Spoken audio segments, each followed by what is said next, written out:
Chegamos a mais um Caco Responde, um quadro aqui no canal onde eu respondo os comentários de vocês sobre um determinado tema.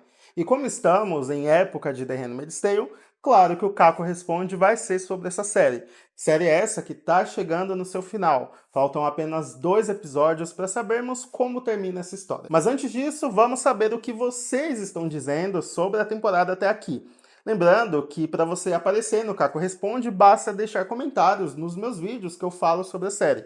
E como são muitos comentários, geralmente eu separo 10 deles pra gente falar sobre ele aqui. E se caso você não for inscrito no meu canal ainda, por favor se inscreva, eu falo muito sobre filmes, sobre série, e tô fazendo uma cobertura completa sobre The Handmaid's Tale aqui no canal. E se puderem deixar o like, também o like sempre ajuda o criador de conteúdo. Antes de ler os comentários de vocês, eu queria falar que a maioria deles é sobre esse episódio 8, que foi realmente um episódio muito impactante. Então aqui já fica o aviso que esse vídeo contém spoilers. Então vamos lá, o primeiro comentário é de um perfil chamado Florinha 9 anos. Acredito que Florinha seja filha da pessoa que comentou. Esse episódio foi estarrecedor. A virada da tia Lídia, a Serena vendo que nunca vai mudar nada, a Juni com roupa de aia, uma trilha sonora que deixou ainda melhor, até que enfim, os refrescos. E eu concordo muito.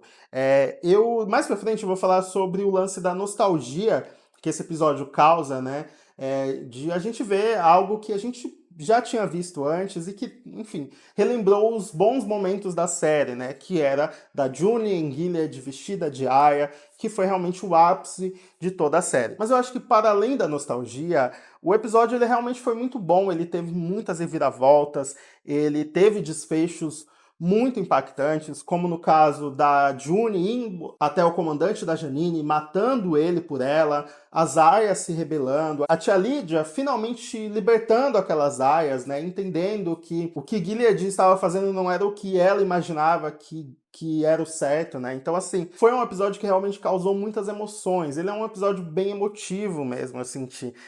Eu fiquei realmente muito tocado ali por algumas cenas, principalmente aquela cena final ali do abraço da Janine com a tia Lídia. Enfim, foi de fato um episódio muito bom, na minha opinião foi o melhor da temporada até aqui, e eu acho que os 2 episódios que ainda estão por vir vão também ser nesse nível, eu espero, pelo menos. O próximo comentário é o da Daniela e ela fala o seguinte: a Rita arrasou, linda, bela e guerreira com seu bolo sonífero. Eu amei. Serena, iludida até o último momento, né? A Juni avisou. Eu não senti raiva no olhar da Juni pro Nick, senti mais indiferença. A forma como a Juni mata o Bel também mostra como todas as outras vão fazer. Todos os comandantes estarão dormindo e será mais calmo do que eles merecem, mas mais seguro para as mulheres. Janine no final com tia Lídia foi muito emocionante. Bom, a Daniela falou sobre muitas coisas aqui. Primeiro sobre a Rita, sim, eu super concordo. Ela tava assim, muito diva, maravilhosa. Ela entendeu qual que era a função dela nessa história e no plano, e ela tá executando de uma forma muito boa, sério, foi magnífico ver a Rita ali, ela tava muito bonita, foi muito bacana. Sobre a Serena, realmente ela tava vivendo a realidade que ela queria, achando que tava vivendo um conto de fadas, mas agora parece que ela acordou. E é engraçado que foram 6 temporadas para ela entender que os comandantes eram pessoas terríveis, né? E sim, a Juni já tinha avisado ela, não só agora, como vários momentos, até mesmo quando elas moravam juntas com o Fred, a Juni vivia falando que a Serena podia se dar mal por isso, ela não ouviu e agora deu no que deu. Sobre a Juni e o Nick, eu vi muitas pessoas falando que entenderam de uma outra forma, que ela realmente não olhou para ele com esse olhar de ódio. Eu não sei, eu sentia um olhar de raiva dela ali. Até quando viu ele chegando com a esposa dele, ele subindo no altar e agindo como um comandante e tal. Mas pode ser sim esse olhar de indiferença também. Mas como eu falei aqui, eu acho que a relação deles não vai ser mais a mesma. Eu acho que eles dificilmente podem ficar juntos no final. Pode ser que o Nick não morra assim, mas eu acho que a Juni não iria querer voltar para ele. Pelo menos eu entendo dessa forma. Já sobre as aias matando os seus comandantes, eu super concordo. Eu acho que sim, foi a melhor forma de ter matado eles de forma silenciosa. Todos eles dormindo, elas vão lá com a faca, com o canivete que elas pegaram e matam eles. Não sei como vão ficar as esposas, porque provavelmente as esposas vão estar dormindo do lado desses comandantes. Será que as aias vão matar as esposas também? Pode ser que a maioria das aias não matem as esposas, mas com certeza uma ou outra vai querer se vingar sim. E a gente tem noção disso quando tem aquelas reuniões lá na 5ª temporada, das mulheres que voltaram de Gilead e tal. E aí uma delas fala, inclusive, que gostaria de matar a esposa do comandante, porque ela foi muito ruim pra ela e tudo mais. Então essas esposas que provavelmente eram ruins pras aias, elas podem acabar se vingando ali, né, e matando elas. O fato é que muitos comandantes devem ter morrido sim, a gente vai saber disso provavelmente no próximo episódio, mas esse não foi um ataque fatal para Gilead.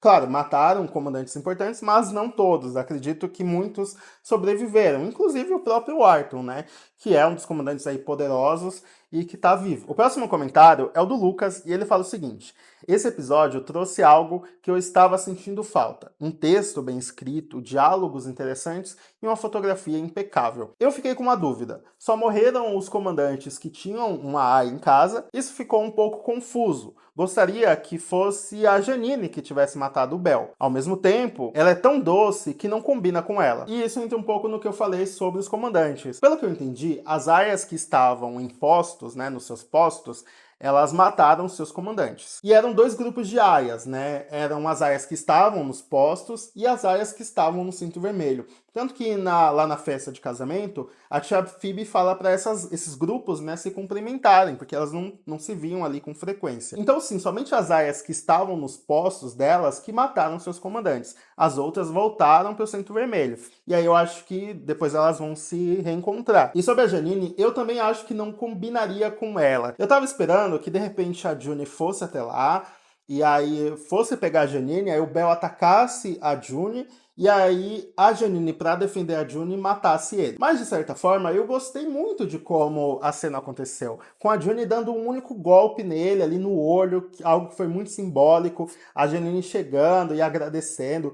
E eu acho que a June tava ali naquela posição mesmo, daquela mulher a ser temida, sabe? Ela é a assassina de comandantes, ela é a líder das aias, sabe? Eu acho que ela chegou nessa posição e foi muito legal como a cena foi construída. E aí o Thiago, ele fala sobre alguns pontos que eu falei. Que, gente, muitas das coisas que eu falo é ali no calor do momento. Eu acabo de assistir o episódio, aí eu faço o meu texto e gravo o vídeo. Então, tem coisas que eu não percebo na hora, ou até mesmo tem uma interpretação diferente de vocês, e tá tudo bem. Eu acho que aqui a gente tá num lugar de conversa, tá? Eu só tô fazendo uma análise de acordo com a minha opinião e, enfim, a gente conversa super sobre isso e não é um problema nenhum vocês apontarem algo que eu falei errado sem problema nenhum. Inclusive, eu evidencio isso se eu vejo que eu falei algo diferente ou que eu tenho uma outra interpretação nada a ver e vocês tiveram diferente, eu super reconheço isso e eu acho isso muito legal. Essa conversa saudável que a gente tem.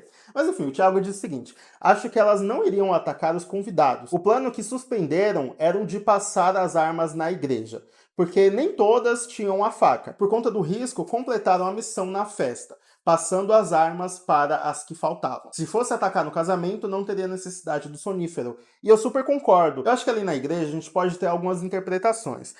Tem no momento, né, que dá errado, que o canivete cai no chão e aí faz barulho, e aí o guardião chega para ver o que estava acontecendo, a Ginny fala pra Moira que é melhor elas irem pro plano B. E aí logo em seguida tem elas reunidas lá no salão de festa, passando novamente o canivete uma pra mão da outra. Então sim, a gente pode interpretar que estavam passando ali na igreja, né, os canivetes, mas aí deu errado. Aí a Ginny fala, não, melhor a gente ir pra festa e passa esses canivetes lá. O que realmente pode ter acontecido. O que eu falei no meu vídeo foi que o plano A seria delas atacarem eles ali na igreja, e o plano B seria atacar na festa. Só que nada disso acontece, né? E elas realmente contavam com o bolo, com o sonífero, para matar os comandantes depois. Então eu acho que o Thiago acertou na interpretação dele, e eu acredito muito mais no que ele tá falando do que no que eu falei. E eu quero saber de vocês, se vocês interpretaram dessa forma também, qual interpretação vocês tiveram, deixem aqui nos comentários. O próximo comentário é o da Natália, e eu separei aqui porque ela deu uma informação importantíssima e que pode ser um spoiler, tá?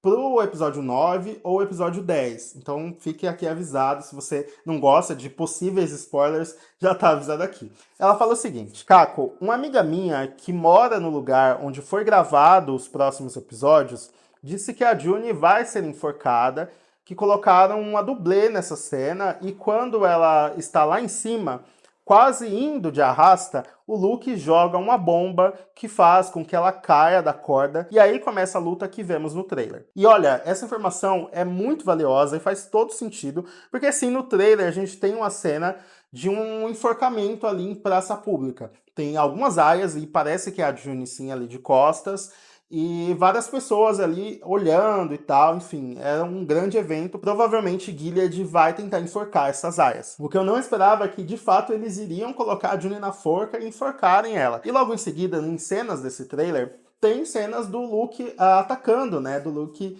jogando bomba mesmo. Então pode ser que isso aconteça e a partir daí vamos ter uma grande batalha entre eles. Tô bem curioso para ver como eles vão fazer isso e vai me lembrar muito a segunda temporada, logo no comecinho, quando as aias estão ali prestes a serem enforcadas e a gente começa a acreditar que elas realmente vão morrer.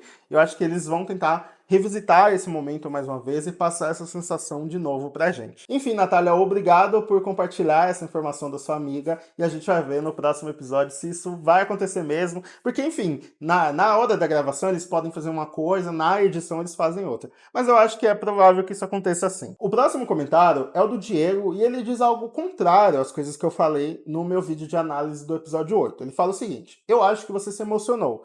Esse episódio se apoiou na nostalgia em ver a June de Aya de novo, mas foi completamente furado. Os guardas do olho simplesmente sumiram. O guarda que estava com a tia Lídia não reportou a ninguém, sem motivo algum. A virada totalmente repentina do casamento da Serena, sim, esperado, mas não durou uma noite para virar a pior pessoa do mundo com ela. Ficamos esperando e nada, facas e nada. Bom, o Diego falou alguns pontos aqui.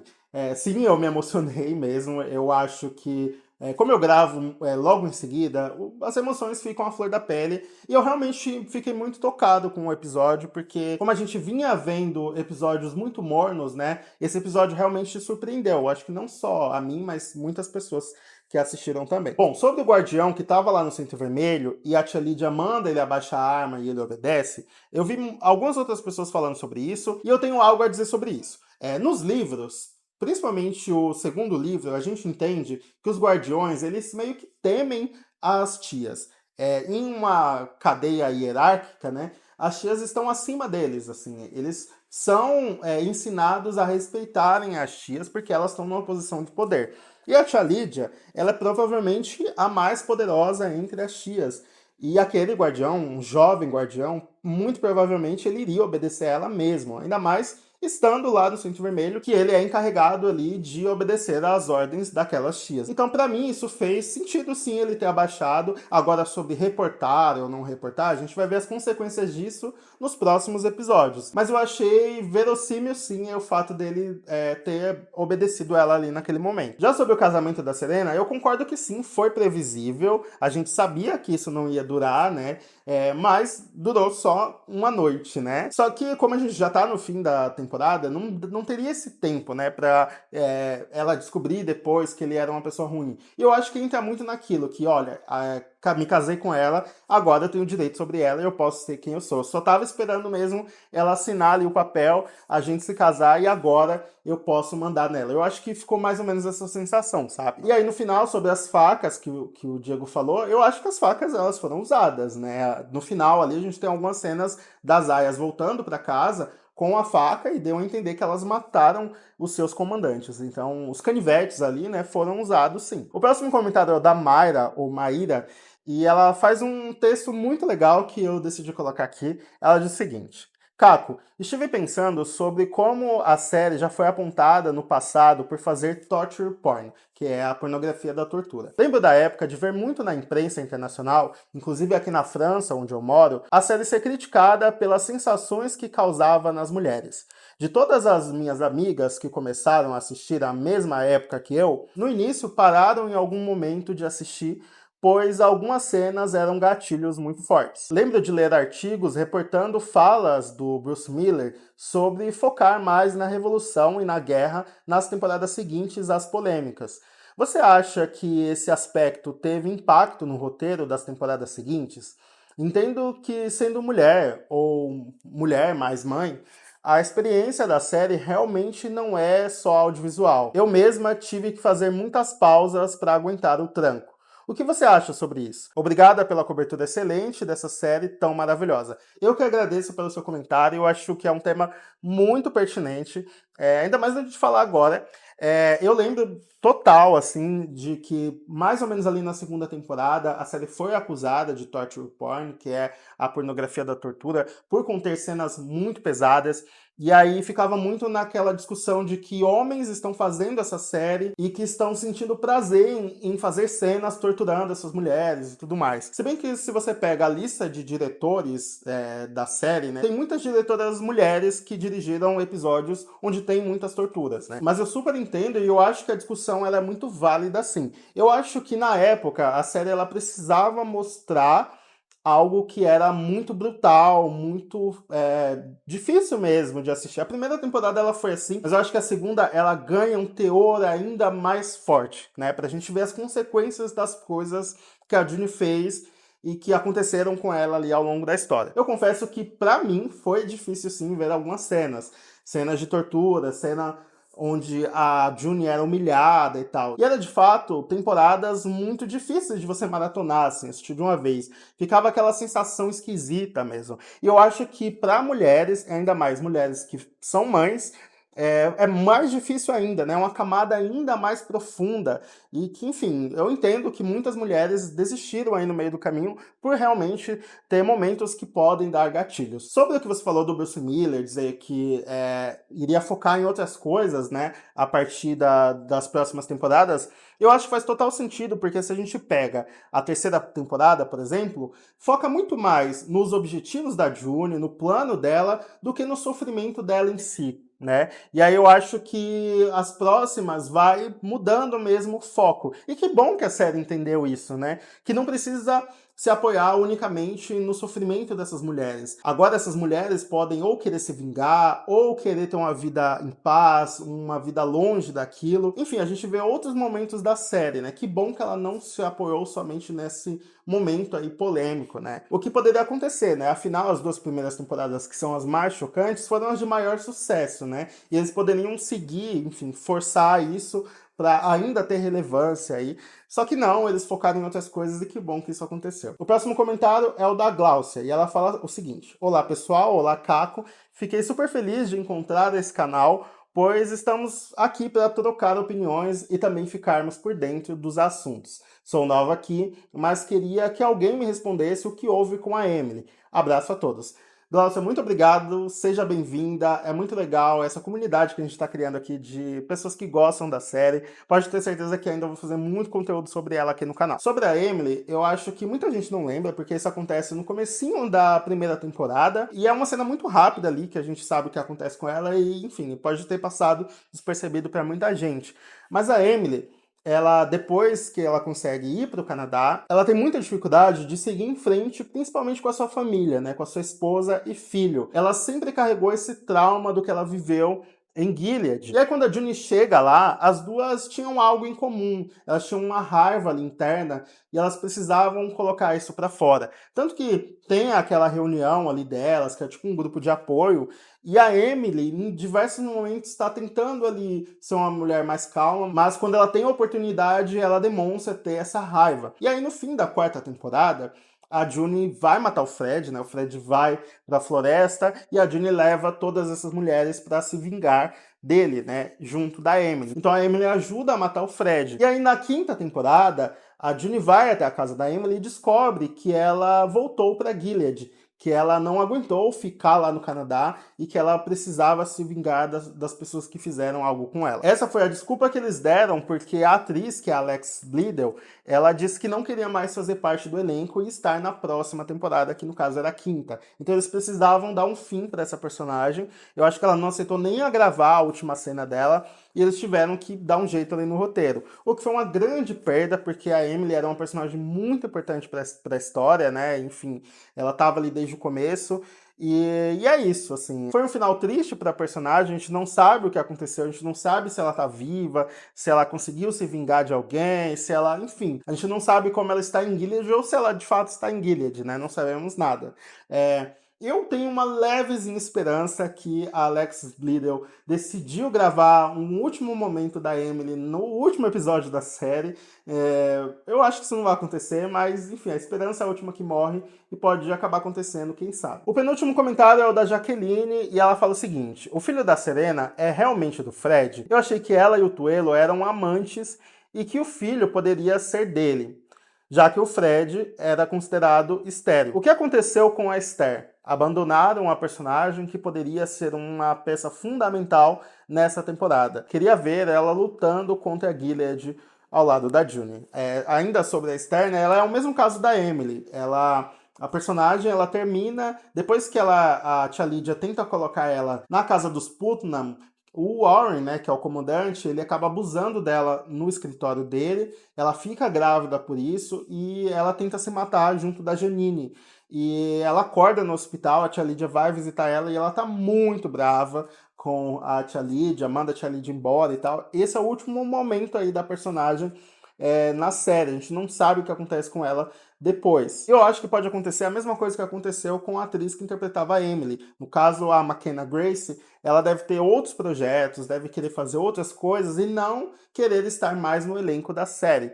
E aí é por isso que ela saiu e a gente não sabe o que aconteceu com ela. O que é uma grande pena também, porque eu acho que a Esther seria uma peça muito interessante nessa revolução, porque ela tinha essa alma ali, né, de querer revolução, de querer guerra e estar ao lado da June, e seria muito legal ver ela lutando ali e matando os comandantes também. E assim como eu tenho esperança da Emily no último episódio, eu tenho esperança da Esther também. Sei lá, de repente eles fazem essa surpresa aí pra gente, né? Seria muito legal ver isso. E aí o último comentário é o da Mari, e ela fala sobre um momento em um vídeo que eu falo que tô pensando em fazer um clube de leitura. E eu pergunto pra vocês se vocês preferem que eu comece pelo Conto da Aia ou pelo segundo livro, Os Testamentos, que vai acontecer o spin-off. E aí eu fiz as contas, tá? E a maioria das pessoas votaram o Conto da Aia. E é por isso que a Mari fala, começa pelo Conto da Aia. Então é isso, eu vou começar pelo Conto da Aia, que é esse livro aqui. É um livro maravilhoso. Eu vou reler ele, vou separar em alguns capítulos e vou gravar vídeos com detalhes sobre ele e tal. E a gente vai ter momentos muito bons que quem não leu, não teve a oportunidade de ler ou não quis ler, agora vai saber o que acontece, né, nos livros, e tem muito detalhe, coisa que a gente não sabe na série, que tá aqui. Eu não lembro, faz muito tempo que eu li, então vai ser muito legal também relembrar tudo isso. Então é isso, tá decidido, vou começar o clube de leitura pelo Conto da Aia. Pretendo lançar esse vídeo talvez na semana que vem, se eu tiver tempo de ler os capítulos e gravar o vídeo e tal. Mas enfim, vai ser tudo depois do meu vídeo de análise do episódio 9. E aí nesse vídeo eu já aviso vocês quando que vai ser, como que vai ser, e vai estar, enfim, tudo certinho lá. Então é isso, quero saber tudo que vocês acharam sobre os pontos que eu falei aqui. Por favor, deixem aqui nos comentários. Lembrando que esses comentários podem virar um vídeo no Caco Responde da semana que vem, da sexta-feira que vem. Estamos chegando no final de The Handmaid's Tale, mas fiquem por aqui que vai ter muito conteúdo ainda sobre a série. É isso, deixa o like, como eu falei, que me ajuda muito. Até a próxima. Tchau!